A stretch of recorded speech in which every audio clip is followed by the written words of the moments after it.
Hello everyone, good morning সবাইকে। মা প্রতিদিন মাছ কেটে দেয় আর আমি রান্না করি, তবে আজকে আমি ঠিক করেছি আমি নিজের হাতেই মাছ কাটবো, তারপর রান্না করব।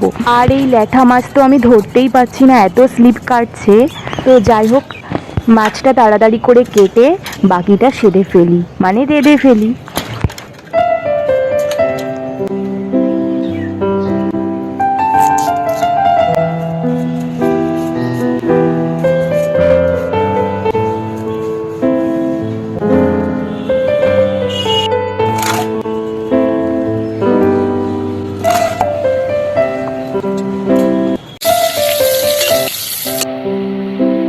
আজ একটু আয়েশ করে ল্যাঠা মাছ রান্না করেছি।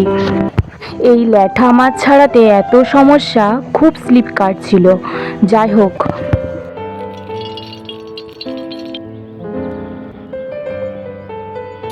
কোনোভাবে মাছটা ছাড়িয়েছি। মা সকালবেলায় নুন দিয়ে রেখেছিল। আজকের মাছটা একদমই চটজলদি করে নেওয়া হয়েছে, একদমই বেশি কিছুই দেওয়া হয়নি। মাছগুলোকে নুন হলুদ দিয়ে মাখিয়ে রেখে গরম তেলে খুব ভালোভাবে ভেজে নিয়েছি।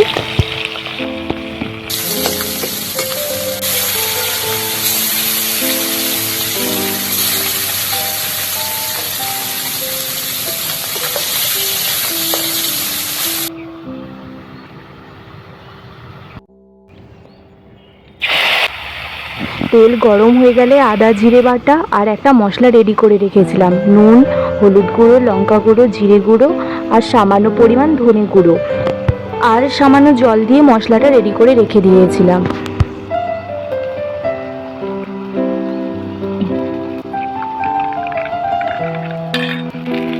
আদা জিরে বাটার সাথে তারপরে রেডি করে রাখা মশলাটা দিয়ে দিলাম, আর খুব মশলাটা অল্প কষিয়েই জল দিয়ে দিয়েছি। আর তারপর ভেজে রাখা সমস্ত মাছগুলো তারপর দিয়ে দিলাম।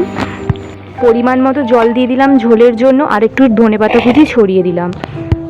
খুবই সাদামাটা মাছের ঝোল রান্না হয়েছে আজ, তবে গরম গরম ভাতের সাথে সত্যি দারুণ লাগে।